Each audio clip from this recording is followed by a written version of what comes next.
She is German author, but you can hear in her name that she is German author with Russian origin. She is born in Baku in Azerbaijan, and she lives now in Berlin. She's in German literature is Olga Grjasnowa. In the meantime, she's very young, but she's very famous. Her first novel was translated in 15 languages, and it was awarded with very many literary prizes. Literary critics were very happy with her first novel, with the title that the Russians are persons. That is citat. No, it's not. Okay. I thought maybe it's quotation. Russians are the people who love birch trees. And after this novel, she was suddenly with this novel very, very popular and very famous in German literature. And in meantime, she wrote another books, and with her third novel is also very well spoken about it, because she deals in this novel with the problem of Syrian war and the refugees, and that is very, very actual, of course, as very actual issue in Germany and also in Europe, and so she is definitely a very interesting person to speak about our issue, Age of Opinion. Then on her left is Besnik by Mustafaj, an Albanian writer, and not only writer but also former politician. He was a foreign minister of his country. That is, of course, very interesting to hear also from the aspects of high politics, of former high politics, and also this mixture between literature and politics in his personal life. It's interesting to hear what he, as a writer and as a university lecturer and politician, thinks about these questions in Age of Opinion issue. For me, it's also the question if there are differences in the countries. We live all in a global world, in connected world. We are connected via internet, of course. But it is interesting to hear how some aspects of our internet age are reflected in Romania or in Germany or eventually in Azerbaijan, if Grjasnowa knows it, and then eventually in Austria and in Bosnia, because your novel deals with Bosnian problematic. So I introduce short Robert Prosa. He lives in Vienna, is born in Tyrol, and he stays, has long stays in Asia and in the Arabic world and in England, so it's international view. And famous is his novel Phantoms. For me, it was very interesting. I heard about it before it was published, because a very good friend of mine, Masha Davic, who is translator of Sreten Ugričić, who is sitting here, Masha Davic told me about this book. And Masha Davic is an author and translator with Russian and Serbian origin and Bosnian. So she is, as a person, very interesting. And she was Bosnian refugee, Bosnian war refugee. And she told me there is a great novel from Austrian author about Bosnian war and Bosnian refugees. And I was so, why is an Austrian author dealing with it? But it's very similar, like Olga Grjasnowa, who is also dealing with Syrian refugees, and is of course allowed for the authors to deal with all issues of the world. So it's very interesting how you make your information, both of you, how you decided to write about it, and how you create your opinions about this these things. But Masha, as a real war refugee from Bosnia, told me it is real great. So you succeed with this literary work. And okay, I don't like to, but only me is speaking. So that was a short introduction. And yes, this first question on you. On both of you, and then we will join with another question, is how you decided to write about these things, about this, and how you inform about your subject. Who will answer to F? Okay. Okay, ladies first. I didn't really meant to write this novel actually. I was thinking that I'm writing a novel about a restaurant and about a kitchen, because like I'm quite obsessed with cooking books and I always read them around and I cook from them. But it's my one of my most favorite things to do. And then I met my husband, and he's from a Syrian. He's Syrian, so I suddenly was confronted with a lot of stories and with a part of the world I didn't really know so much about, at least the way less than I thought. And then I have to also to say that I grew up with a refugee story of my grandmother. She was fleeing from the German army in the Second World War. She was born in White Russia, and she spent 4 years trying to escape the Germans to the Caucasus, because it was the only safe place. This is not good. But I don't need it anymore. Okay. So yes, so the Caucasus was back then also like it was quite a safe place, and they arrived there only after the war. And I grew up with the story, but I grew up with the story just in a very childish version. There was always the saying, I will tell you more when you're older, I will tell you more when I'm older. But then my grandmother died before she was able to tell me all the details. And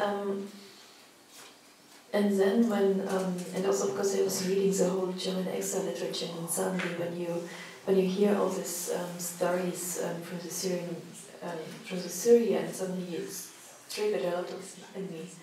And of course, for me, the only way of thinking is to write things down. Like I can't focus myself if I don't have a pen in my hands. And so I started to collect information and to put it in order. And since I'm a fiction writer, I'm always telling stories to myself, which might be quite schizophrenic. And that's how it came to the novel, more or less.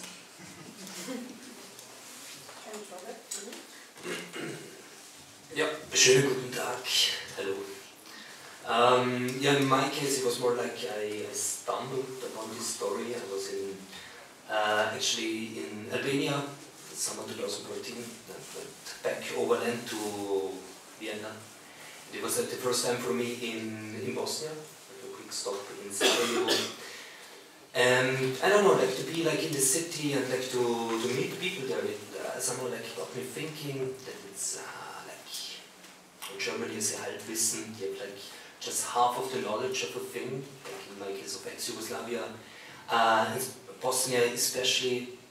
Because I thought, okay, it's like I know like a little bit about it, also about the past, but like not really something profound. And like for example, like in school, suddenly there was like this, I had like a new neighbor like next to me, who was like called Mujaga from Bosnia. And like, but no one talked about it, why he was there. So it was like kind of, he fled with his family because of the war to Austria. So it was like a lot of, it got me thinking that actually there were like a lot of contacts somehow with Bosnian people and with Bosnian history, but never like really deep ground. And so when I came back to Vienna after this travel in 2013, I started to do interviews in Vienna, maybe, because it's like well known in Austria that like it's said that like the Balkan starts in Vienna, in the Alemet district, and it's true actually. It's like it has like a really huge influence, like ex-Yugoslavia, on Viennese daily culture and like on Austrian culture as well as a whole. And so for me it was first like something like to also like to understand like my personal environment better, like Austria and Vienna, before these ex-Yugoslavian influences. And yeah, so I started with these interviews and in the diaspora, and got from there like very good context back to Serbia and Bosnia, like to broaden the research for the novel. And it got more and more interesting for me, and more also like difficult to understand, like ex-Yugoslavia, and also like what happened in Bosnia in '92. And yeah, I tried to do like as profound research as possible to get the novel right. So it was like it became kind of obsessive, like to go to Bosnia and like meet people and like try to somehow understand Bosnia back then in the 90s and Bosnia nowadays as well.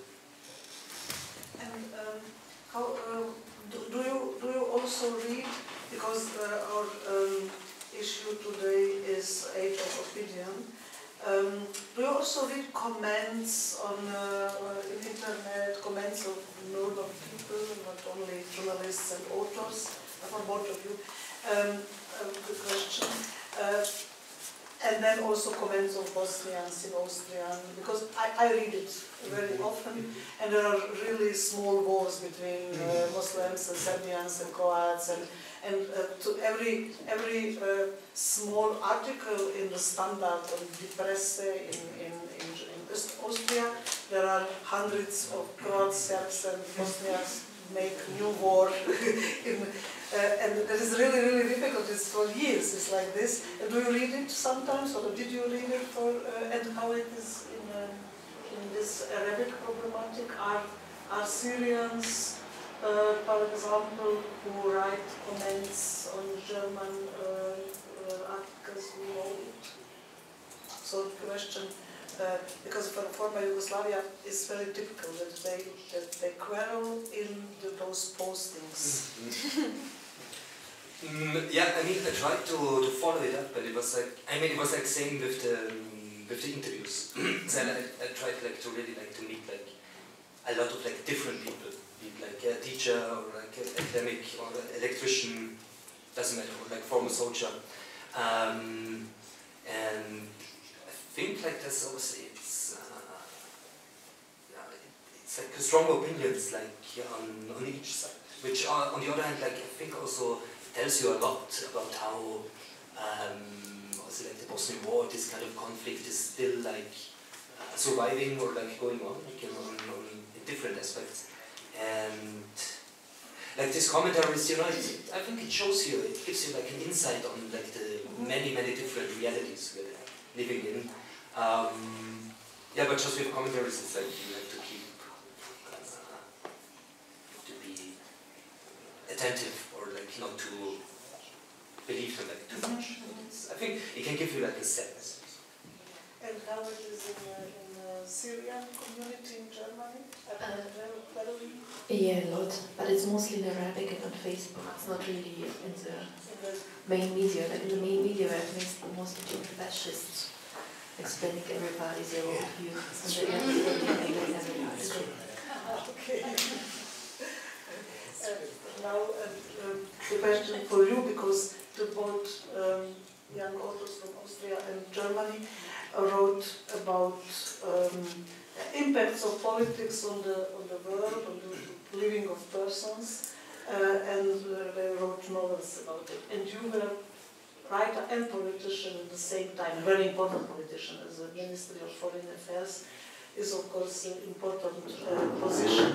What were your experiences as a politician? Did you use them for your writing, or are they important for your writing, these experiences? That would be interesting for us.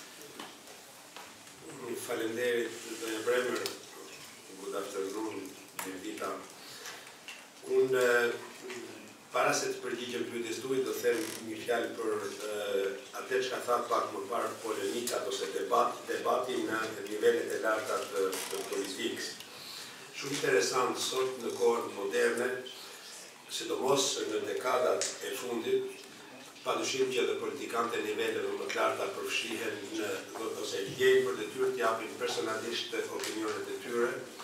Po flas këtu në prezencë të kryetarit të bashkisë së Prishtinës, por edhe kryetar partie, por ajo që ka e dallon shprehjen e opinioneve në nivelet e larta të politikës nga debati në përgjithësi është se përgjithsisht politikanët e niveleve të larta dhe sa më të larta që tjenë e përdorin në fakt shprehjen e opinioneve si polemika kundër kundërshtarit për ta me qëllimin për ta eliminuar politikisht sa mundësisht kundërshtarin. Pra nuk ka një debat të vërtet opinionesh në nivelet e larta politikës. Dhe kjo duhet dalluar shumë nga debatin përgjithësi që ka shoqëria apo edhe elitat intelektuale. Tani ai ka shërbyer mua politika në letërsinë që kam shkruar. Romani i parë post-politik që kam shkruar, kur kam ikur nga politika në 2007 kam vënë dorëheqje nga ministri i jashtëm dhe nga mandati i deputetit në parlament. Është një roman që është botuar dhe këtu në Kosovë dhe ka botuar koha, quhet Autoportret me teleskop. Është një roman që ka bërë ka gjallë mjaft kuriozitet, sidomos në Shqipëri, por që tani ka filluar bëjë edhe jetën ndërkombëtare, tani për disa javë deri në Greqi, është në përkthim të dalë në Itali, do përkthehet në Francë, pra ka filluar gjendja im ka arritur të gjej edhe botues serioz në botën perëndimore. Dhe në personazhin kryesor, narratori i këtij romani, që quhet Autoportret me teleskop, quhet Besnik Mustafaj. Është ministër dhe shkrimtar njëkohësisht. Por unë në ekserg në hyrje të romanit them se nuk është një roman autobiografik. Dhe ku është dhe ku nuk është e vërteta. E vërteta është se të gjitha dilemat që ka personazhi im janë dilemat e mia që kam pasur kur kam qenë në politikë. Por ngjarjet që tregoj aty janë trillim, janë fiction, janë pjesë e letërsisë së romancierit.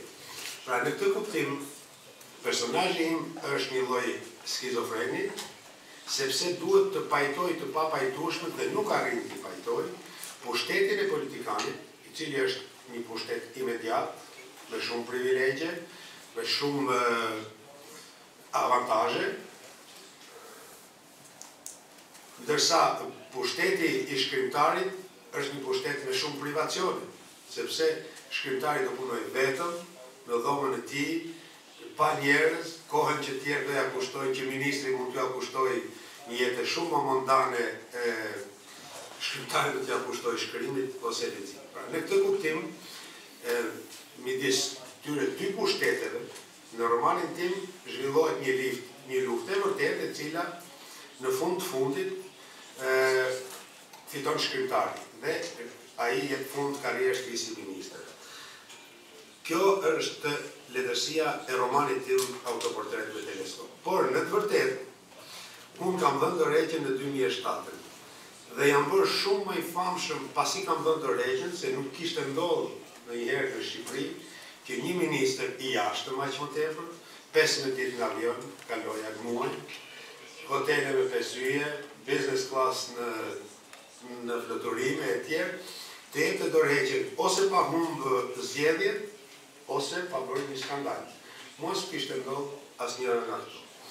Dhe u bëra i famshëm, por në rrjetet sociale, dhe më vinte nganjëherë gjëna keq për djemtë mi që i lexonin ato shumë më tepër, sepse në rrjetet sociale shumica e njerëzve bashkë me çudinë, edhe një lloj admirimi, thoshin ky është budallok. Dhe këto ishin pjesa dashamire që më merrnin për budallok. Por kur zhvillua një teori shumë e gjerë konspirative, që mund ishin heq amerikanë, se isha filo francez si pas një versioni, sepse unë ka dorëheqi një muaj para se presidenti amerikan Bush të American President Bush visited Albania. And I had prepared, as a foreign minister, I prepared the meeting with my team. And this made more possible the conspiracy theory, which really is not the case. But I would like to say that politics, I believe that politics serves the writer to at least from Plato, Plato excluded the poet from politics. He called him unsuitable. But we know that since Plato, politics did not like the writer. He didn't try to put it under its service or to exclude it from the city in metaphorical sense of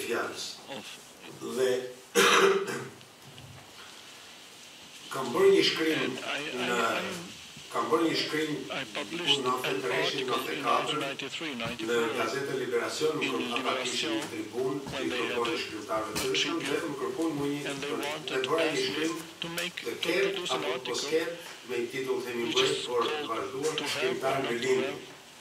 Ishte koha kur një pjesë e madhe shkrimtarëve të rëndësishëm nga Polonia dhe Hungaria ishin përfshirë në politikë. Dhe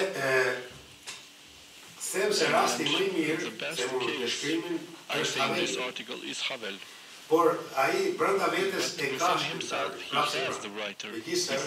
even though he is the president of the Czech Republic. Dhe është mund të jetë I vetmi president I Czech Republic who writes his own speeches. Ati nuk I pëlqen, nuk I mjafton të votojë si fjalimin e presidentit. Dhe I voton si ese. President's speech, and he published them as essays. And this because all the applause would not be enough for him than a phone call of the editor saying, Waslav, I read the article, I will publish it, because within himself he went away. And Havel wrote me a letter after this of the embassy in Paris. He wrote me a letter saying that I was right. So in this sense, the writer serves politics a lot because it gives it language, it's freedom of language, but the politician serves the writer to understand the dark side, so to speak, of the power, the cynical part of the power, and to build the drama, because Dostoevsky says, give me pain in order to give you a major work. He doesn't say, give me a joy. So the politician for the writer produces that something that's important for the writer, which is pain.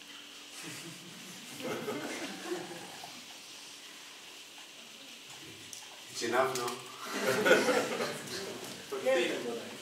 That is, of course, always interaction between literature and politics. We can only think about Shakespeare. All important drama he wrote were about dealing with politics. One king killed another king. And he never was king. Yes, he was, but he wrote about these issues. And I think he was also near to these powers, and he was not king. Goethe was Minister of Interior. Goethe was also near power, and there were many writers in the past with this nearness or with this interest on politics. But you give me two Stichwort, I don't know in English, but two ideas in your speech. These conspiration theories, they are very, very spread out because of internet. Everything is full of conspiration theories. It is of course easier today. They were always there about, I don't know, Freemasons or Rosenkreuzer or so. There were always those conspiration theories. But nowadays it's easier to have it all over the world. And the question is how the writers deal with these times in their public opinion is built in all this social media, in all these networks. And also you talked about this, your children were, of course, not so happy to read things about you. And everybody today who is famous in the public has this problem, because somebody can put some fake news in social media, and that is from today in 2 hours is the truth. So and it's really difficult to deal with it. And my question is to all of you: what do you think? What can writers do in the future, today and in the future, with this situation? Because the situation is obvious. We are in this. Young people are connected with their smartphones even more than me. Today, but the young people live 24 hours with their smartphones and are always in Instagram, in Snapchat, and how all these things are named. What can you do as a writer? Can literature do something? Should literature do something against it, or for it, or with it? What do you think about these things? About conspirations, about personal profile? Because it is possible for you that you suddenly read something about you and it's not true because you are famous in your countries. So what do you think about these things? Please.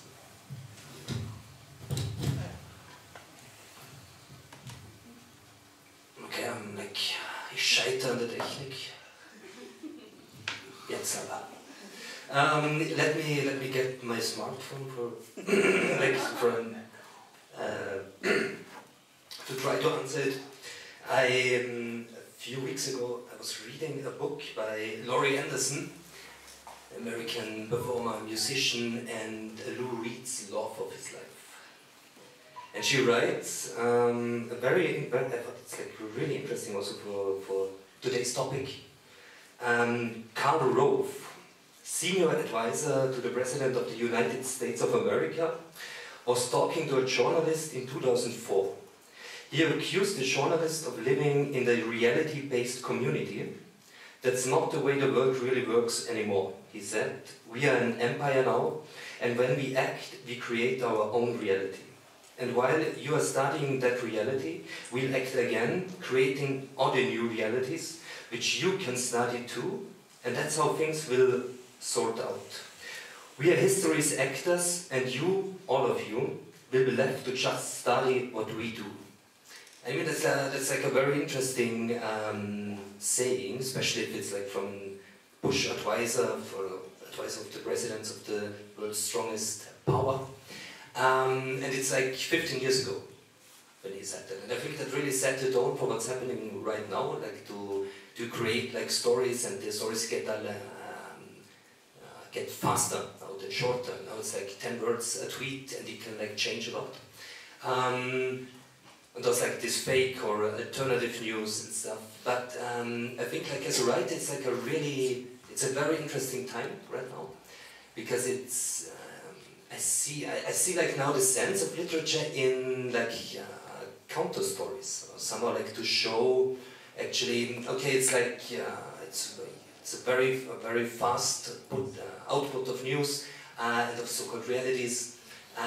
Still it's fiction very often. It's like stories, and like to show that there's like another reality, or like especially like a deeper meaning. I think it needs literature for it, or like this kind of storytelling. In the sense that it's now like necessary to really get to the roots of something, or show like in literature actually there's it's like other possibilities. There's also like other kind of storyline, other kind of reality, and it's like I'm thinking about that now a lot, because like similar to Olga, the next novel of mine, which is published this fall, has to do with the Syrian refugee crisis in Austria. So it's like the story background is fall 2015, when like a lot of migrants came to Austria, and it was back then a huge thing, because like for a few weeks there was like an immense solidarity. Like, people really helped and like worked together without any political influence. It was just like out of the like civil kind of resistance or support. So I used that like kind of like to show that, you know, that it has been like different, because since then, especially in Austria, it has been used, like all the refugee theme, like for propaganda, and we have now this really like right-wing government because of that, because people were made afraid, and they really managed it like to create like enemies, like especially Afghans and people from Chechnya, and it worked. Even though it's like not really, in reality in Austria, it's like not really that important, like refugees, you know, they're like nowadays they're like quite good, so they're integrated, and it's not that big of a problem, as it is like made up like by politics and by government. And in this novel, there's also like the main focus is like on the boxing scene, like amateur boxing or martial arts, where like all these people like from Arab countries and Afghans and Chechens and Austrians and Germans and so on get together, and it's like doesn't matter anymore where you're coming from. It's like what you're able to do with your body, how you act like in the ring and as a fighter. And so I thought, okay, that's kind of a counter story to all this propaganda and like right-wing storytelling by the Austrian government, to show first it was different in 2015, and there's still like places and scenes where it doesn't matter where you come from, where it's like very easy, possible to live together, to train together, to fight together, like to become friends.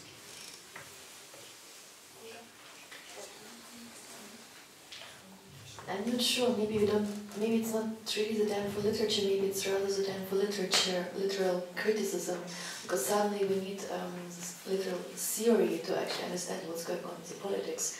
We need to know about narration in order to understand the newspapers. I think also this is what we should especially teach people and kids in the next generation, how to deal with narration, what is a narrative, how it's created, by whom it's created, who is actually speaking and why, and what they want to achieve. Also, we always think, like there's a tendency to think that everything which is written in the newspaper, that it's the truth and it's pure facts, but this is not how an article works. It's also in a way work of fiction, and we had this big scandal at Spiegel where it turned out that they have a reporter who was faking all these stories. He was working in the main magazine for ages. And if you just look at the most of articles of Spiegel, it's obvious it's fiction.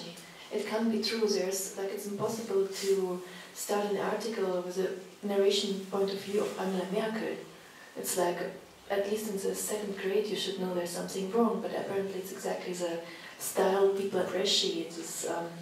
And this is the thing we lost. We lost the difference between facts and narration, and we need to somehow come back to it. There is a very, very good aspect. I forgot this Spiegel story, but that is a really very good example of this problem, because this guy who wrote these fake stories, he of course wanted to please to these opinions. Opinions are on the air, in internet and everywhere, and he tried to please them with his stories. And but it was really terrible that it was for years. Yeah, it also not only in Spiegel, but he also was working for a lot of other medias, and also a lot of other newspapers. What he actually delivered, it was a fake, but now he was really rechecking it. So there's also a problem with journalism, that we don't have anybody who's able actually to check facts, which is not a good thing to do. And for example, also some months ago there was a novel published, which I don't want to name. It was a novel it was a horribly bad written novel by a young German author who also happens to work for Spiegel. And it was about it was about a Jewish woman who was in the Second World War, and she was taking out Jewish refugees. I think it was one of the worst books I ever read. And it's also me too. It took me 2 hours. It's really I read it too. Yeah, 2 hours in the bathroom where I was hiding from the kids. I was doing the laundry in the meantime. Terrible written. Yeah, and it takes exactly 5 times to wash things. And it's also based on a very good book, which is this book. I would say it has maybe 120 pages, but it's actually without all the repetitions of the narratives. It's maybe 30 pages of actually prose. And it's based on a book which has 300 pages, and it's just a biography. It's on a final research. And yeah, and it's like there is actually a story behind it, but you just take out all the facts, and you just create a very, very, very cheap. I don't even know how to call it. Groschenroman? How do you call it in English? Like these cheap stories you can buy for 30 cents on the. Thank you.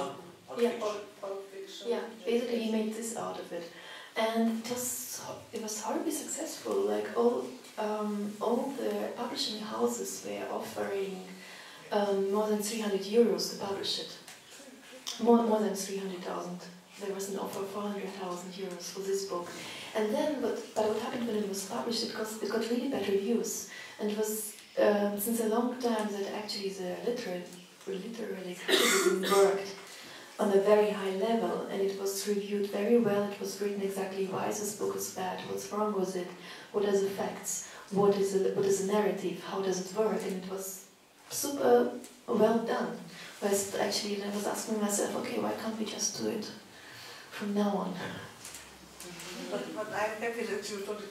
I was really astonished about this book. I read it because I was curious. Everybody spoke about it, and it was literary critics were bad, but some critics, friend of mine is also literary critic in Münster, Hermann Wallmann, and he told me, everybody writes now against this book, but I will prove it, and maybe it is good. And then he found out it is good, and then I was curious. Why? Why now he would like to be opposite to all these critics, and the book is really, really bad. It is a very good, famous German publisher. They took this book for 300. No, I don't know. Yeah. Terrible. Really terrible, because it is very, very serious personal biography of this Jewish woman, this Stella, and it's not possible to write about such difficult things in this cheap way. But that is nowadays.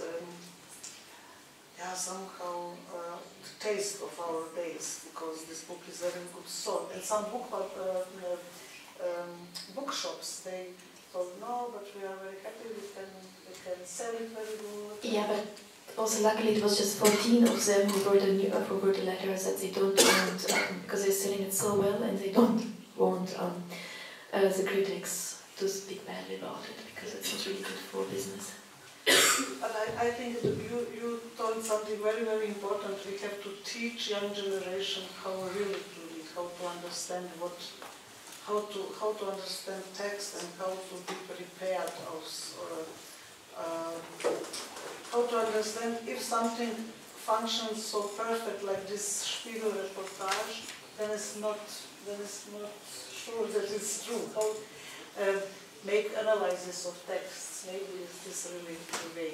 But the question for you, how it is in Albania with all these conspiracy theories or internet or young generation, what they write in are journalists serious? How is the situation in the country? Besoj se është shumë e ngjashme me gjithë vendet e rajonit. Other countries in the region when it comes to conspiracy theories, which are quite spread in the whole of Balkans, where the Cartesian Protestant culture did not come to pass, so we have this tendency to explain all things with conspiracy theories. The problem is that they are fun, but I don't believe they have a real influence. These narrations have a real influence in political decision-making, but not either in businesses or in public figures.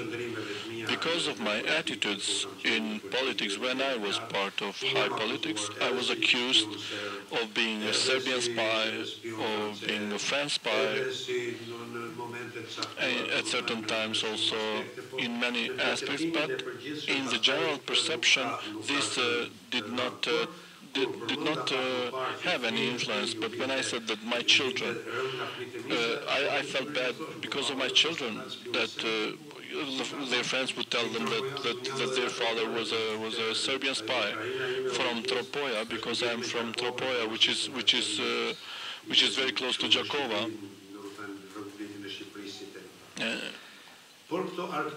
But these are fun, and literature works in these types of paranoia schemes or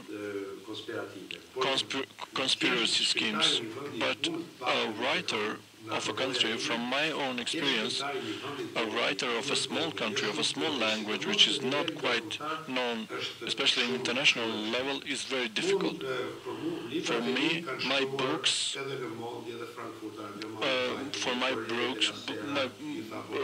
many important international media wrote, like Le Monde, but for me, many times they write about me and not about the book, because it's easy to write about me. I was an ambassador, I did this and that, because an ambassador is an enigmatic person. Albania's ambassador is also enigmatic as an American, but the notion of an ambassador is an enigmatic notion. But when it comes to the writer asks, when it's written about the book, the writer wants articles about the books, about his book. So the whole article is also in the big newspaper. They wrote about the author. The author is not happy. The author wants the story to be written about the book. In one interview of a very big European country where I was taking part, and the journalist starts with much love, wanted to present me, and he started, "We are very happy to invite the writer Besnik Mustafaj, who comes from a country that for many years the history hided us in Caucasus." He thought that Albania is one of the Caucasus countries. So I felt bad whether I should correct him in front of the mic. It was going live. I want to tell him that Albania is not in Caucasus, to bring that ignorant person in front of, to disclose that person, but I played the game. Throughout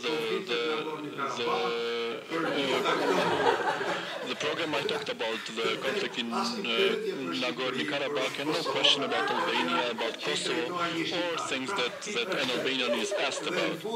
And in the end, those who listened thought I was either crazy or they did not. They thought there was another Albania there in Caucasus. And believe me, it's difficult to be a writer, to be accepted as a writer when you come from a small country. You're either exotic or you're crazy, and then in the end they talk a bit about you.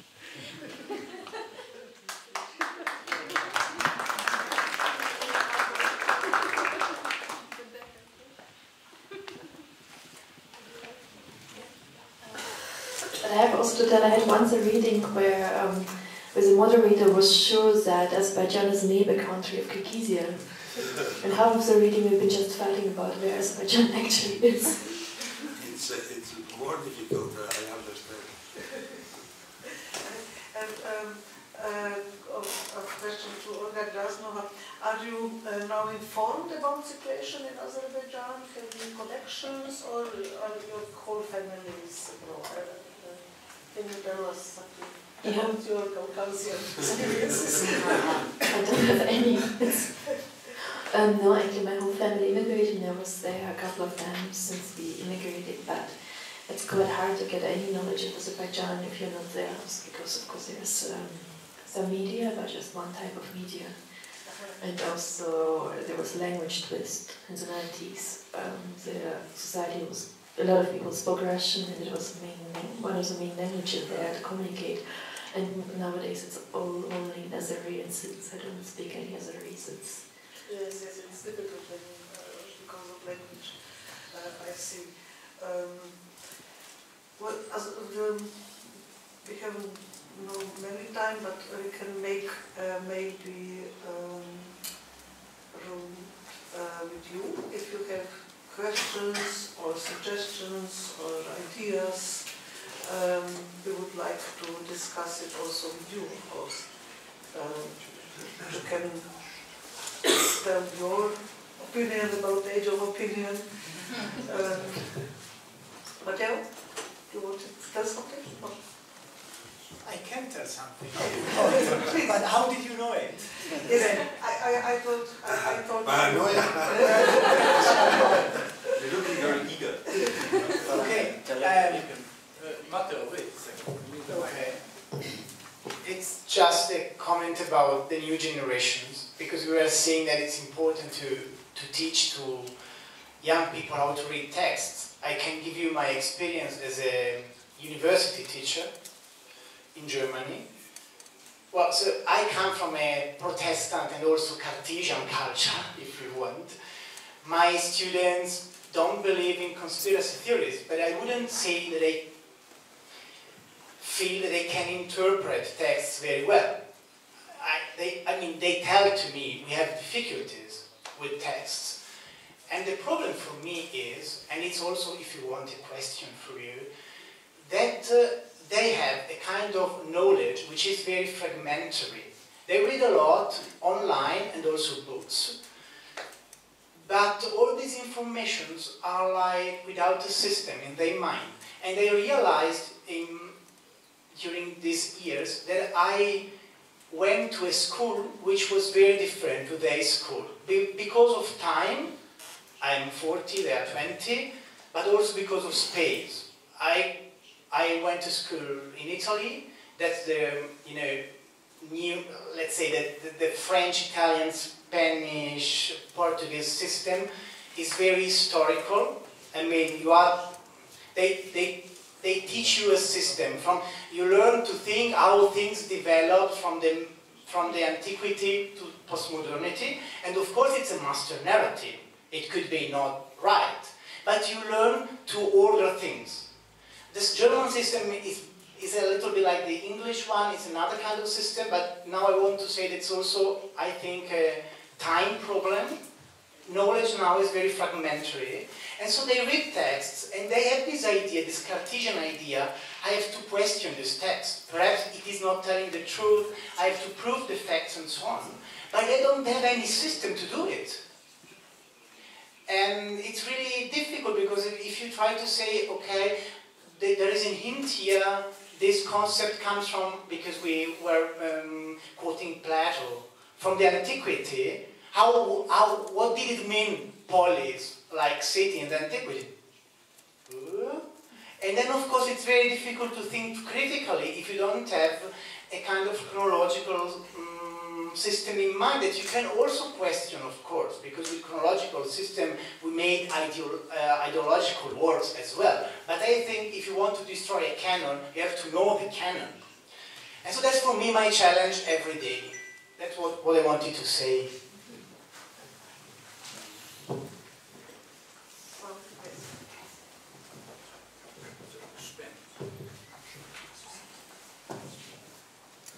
So, I'm a politician, so I apologize. I understand completely what Mr. Mustafaj is saying. In general, about when you're a politician, there is that you have to do certain things many times that you don't stand for. I couldn't imagine sitting with some people that I sit now because of politics, which I would never do. But I want to talk about this. When you say age of opinions, the question is, what is an opinion? Because today we consider every word that someone writes or says an opinion. And I don't think that's the case. And we've moved to a phase where I think if we think about what Churchill said, democracy is the worst system in the world, except for all the rest. that we are now seeing finally some shortcomings of democracy. And the shortcomings of democracy is, when I was living in the Bush United States in 2004 and 2003, Bush would use the public opinion to invade Iraq because he said around 60% supported. And when the question was to pull out of Iraq, when 70% of Americans were asking for it, he said they don't know what they're talking about because they don't have the information that I have as president. Politicians have goals, and then it's just a matter of how much what methods they use to reach those goals. But at that time, we had a class in my school, one semester class about writing op-eds. And the goal was to publish an op-ed in the Boston Globe. And you had to be either an expert of the field, to write about that field, or you had to be someone who came from that region to talk about the region. We are now at the time, I was watching the US elections in Kosovo, and you see an analyst on TV who's never been in the US, and he's talking about the votes in Pennsylvania and Michigan, and explaining the voters how they think, and they're going to decide the election, and analyzing without any knowledge of Pennsylvania, Michigan, or the United States for that matter. What Facebook and social media have done is that they've given the right to everyone to express themselves, which we all like, democracy. But at the same time, there's no filtering of opinions. So I don't know if this is an age of opinion, actually. I don't think we are at the age of opinions. We are at the age of just publishing everything that everyone says.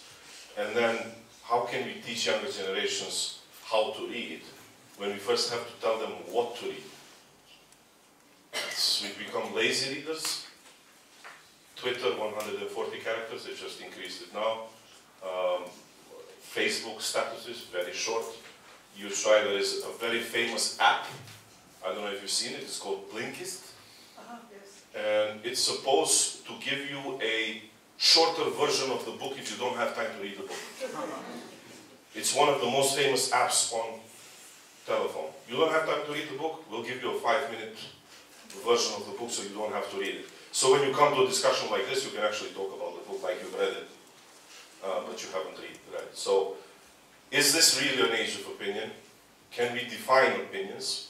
And are we seeing the shortcomings of democracy? I can put it that way. Just like to intervene like shortly, I think it's a bit of a problem that we are like now talking about like the young people, like the 21-somethings. It would be, I think it would be like really cool now to have someone like of 18 or 20, you know, like who could like talk about this now. Because I guess if you like, I don't know, when I was 20, it was like 15 years ago, you know, the internet just started, it was like with telephone, and it was like this kind of thing, and you had to get yourself into the internet. But since then, you know, it changed, it's like, yeah, it changed like immensely. And like if you're like now a teenager, you grew up with it, and I don't think if it's like that bad, you know, that they have like no sense of like getting the facts right or like to structure knowledge. But I guess rather there are like different strategies for that. Strategies which like everyone like above 30 maybe can't grasp, maybe, you know, because if you grew up now, you also know, okay, it's like full of fake facts or fake news and alternative facts, but there are also like ways to get around it and to get like to the kind of a core or like different or like rather something kind of a truth. Maybe if you're used to it, that there are like that many realities and facts, it also leaves you the possibility to counteract it. And I think it's like I would say it's like I totally trust like the young people that they are like somehow can deal with it in a positive way, you know, like to find and not get like stupid lemmings. That is very optimistic, very nice to tell it. But you have to be optimistic. there is really a problem that was Matteo told. Is no system there, but he told too that these systems were all ideological framed. It's true. And we learned also in former Yugoslavia these chronological canons, and we thought that it's only possible thing to learn from, I don't know, antique time and Middle Age and Renaissance and humanism, Baroque and till today, and everything is logical, and one thing is previous and another thing is next, and it was logical for us. It was somehow Marxistic too in Yugoslavia, but today it's not like this, and maybe it's better. You wanted to comment? I also think like actually this canon became one of our major problems, because this canon is representing just a very small part of the population. It's just basically only white and Eurocentristic, and it's mostly based on the things men wrote. For example, systematically all the female artists were just left out of the history of art. You can find so many great female artists, now we spoke about it and they are not part of the official, it's the so-called official art history. And what's happening now in universities a lot, and also the generation which is a bit younger than me, is that they're questioning the canon for very good reasons. It's like for the first time that we have actually a generation who is asking a lot about like who wrote this canon, who decided when a canon is becoming a canon. For example, I grew up in this, or like I was born into the Soviet Union with a super strong canon, which was given us by the social realism and by the Communist Party, and it was never questioned. Like, okay, we had also Bulgakov, and we knew Bulgakov is kind of good, but he's not part of the canon. So what to do with this? But this was a very basic knowledge, and I think it became much better these days. And sure, the canon is quite useful, but it's also a horribly dangerous thing, because if we have canon, if we still believe in this canon, we can't change our society. So our society is still white, dead, and male. Yes. Yes, that is really true, yes. So, both young authors are optimistic. Unë besoj se faqen pak për humor, por jo gjithë për humor, besoj se opinion është shprehja e një mendimi për cilin nuk je shumë përgjegjës. Nuk ban parasysh pasojat, sepse kur e lash politikën unë, shpika sloganin e ri, sepse isha mësuar 20 vjet. Because I was used to slogans for 20 years, and I said, now I don't need voters. I'm not looking for voters. I'm looking for readers. And this was a slogan that could work, which means that when I was in politics, in order to have voters, a space with 300 people was not much. It was not a promising thing. And now that I'm looking for readers, a room with 10 or more, 10 people is good enough. Because now this is an opinion for me. It was an opinion yesterday for voters, and today it's an opinion for readers. Especially in this time of ours, with the spread of the notion of fake news, because fake news were always there, but they never got this social importance, this determination. And it was not part of a major political debate, but also on international level, and I believe that the importance of the opinion makers diminished a lot. Today, if you see if you take the major newspaper in the world, not only in small countries like Albania, but the references made about people who were important for the society have been reduced and have lost their importance. But this is part of freedom of expression, and I prefer this to the situation when there was no opinions at all, where I spent my youth, where the opinions came from above, as everything else.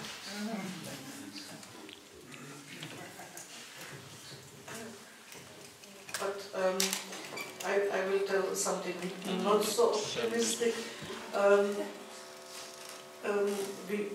We are witnesses of very huge changes in the late 20 years because of internet epoch, and we were witnesses of how Donald Trump came to power and how he used this French television, Fox News or something like this, how he used media, social media, but also another media, and without differences between real facts and not facts, everything is same, and he can make interpretation of every fact how he likes.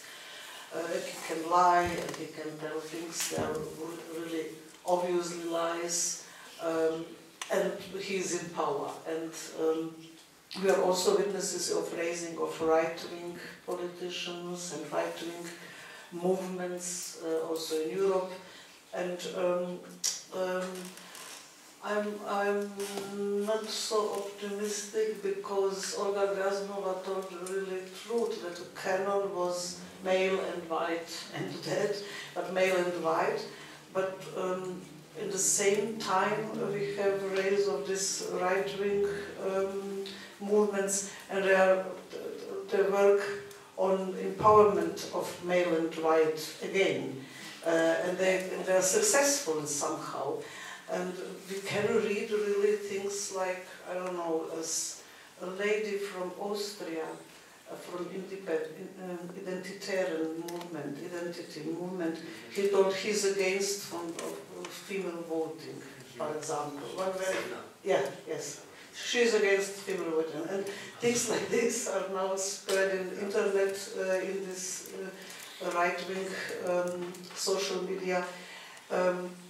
So we live also in time of backlash of all these things, very conservative things, and on the Balkans, that is really sad, but we are, in all these things, we are avant-garde, always. Always, we are the first in all these things. So they are pupils, all these Austrians and Germans. We had all these things 10 years ago, or 20 years ago. And we are witnesses on the Balkans, maybe not in Albania, but in the countries of former Yugoslavia, that the things are getting worse. They are not better. We have 25 years of nationalism, post-war situation, and the things are getting worse. Our right-wing thinkers are stronger.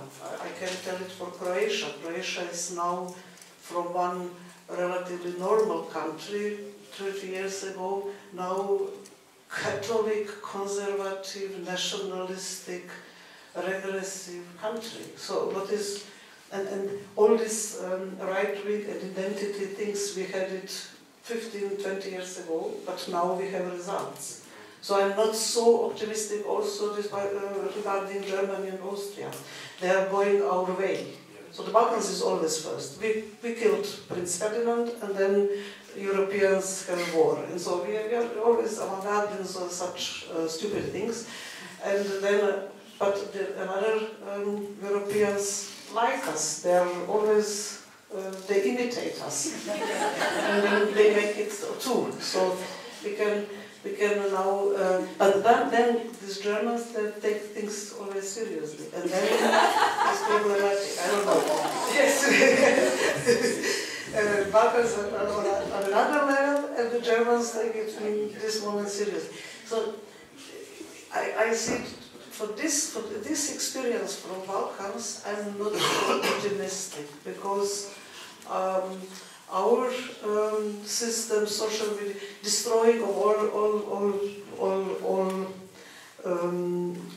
old canons, and so are.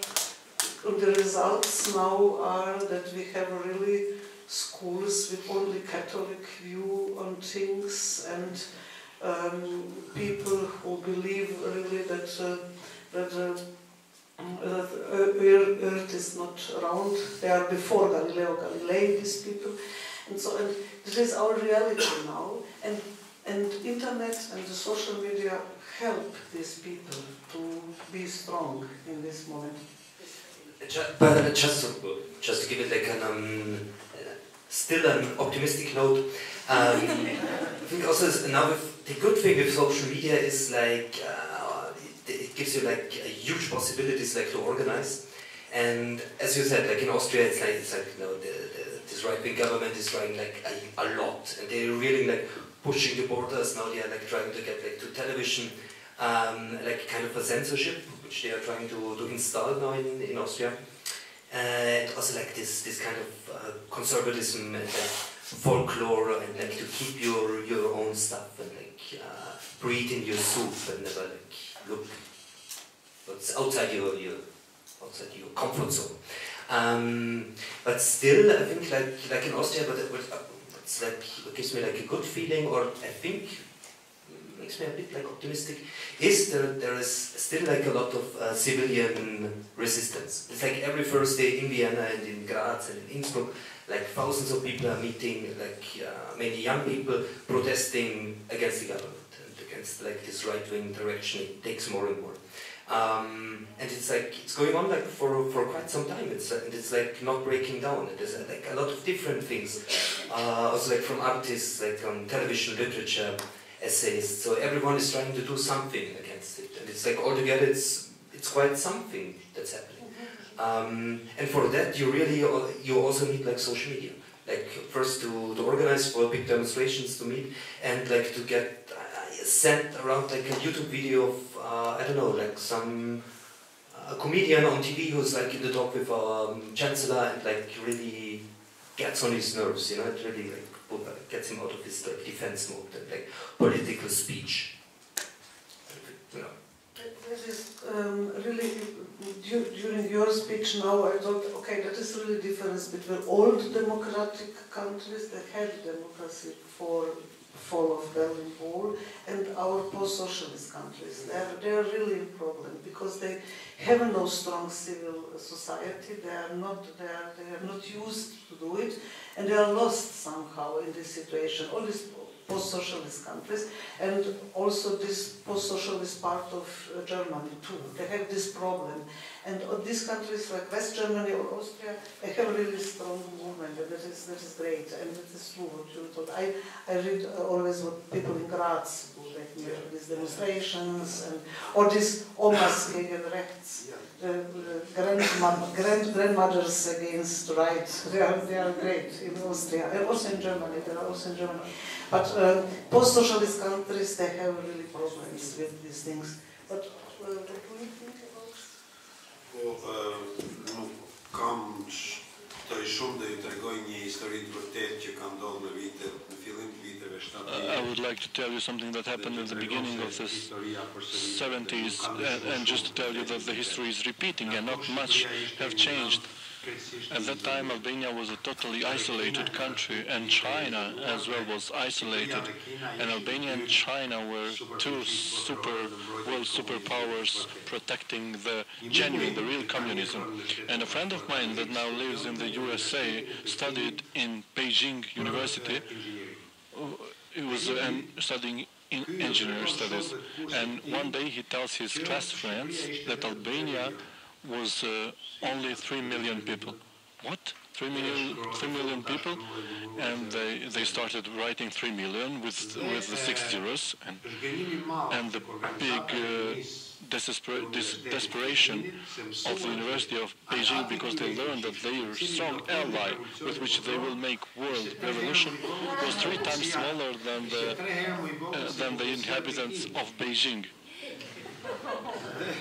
And this thing made that the Albanian ambassador at that time in Beijing went and had a long meeting with the youth of the University of Beijing, Chinese youth, in order to put some uncertainty on the accuracy of these numbers. And the next day, this friend of mine left the country and did not finish his studies because he brought a high state secret. He brought about a high state secret. And I believe that the history of civilization moved forward through their imperfections, which are also which created a basis for demagogy and lies. But in the end of the day, I'm optimistic myself because, again, the lie does not prevail. I am not pessimistic in this sense. There is a movie that was made by Hollywood in the 90s when Bill Clinton was the president of the USA, where featuring Mel Gibson. I don't remember the title of the movie, where the president of the US, which is played by Mel Gibson, was in a difficult situation because of a scandal with a woman before Monica Lewinsky thing. And one director gives a version and declared a war to a country that is called Albania, because in the US no one knew Albania. And they started making chronicles from the cabinet of the president, and they were giving to public opinion of the USA in order for the all public opinion to be focused on this big war of US, which US started for the war of principles against this Islamic country called Albania, which represented threat to world peace, and President Mel Gibson got over with the scandal. So in this sense, I have reasons to believe, to be optimistic because of the history, not much because of the current situation.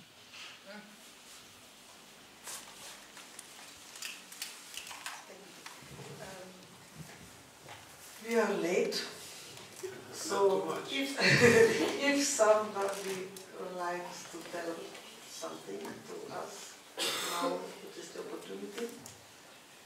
We have a dinner together. Yes, we can do it together. We can discuss also by dinner. And if somebody would like to tell something, then I have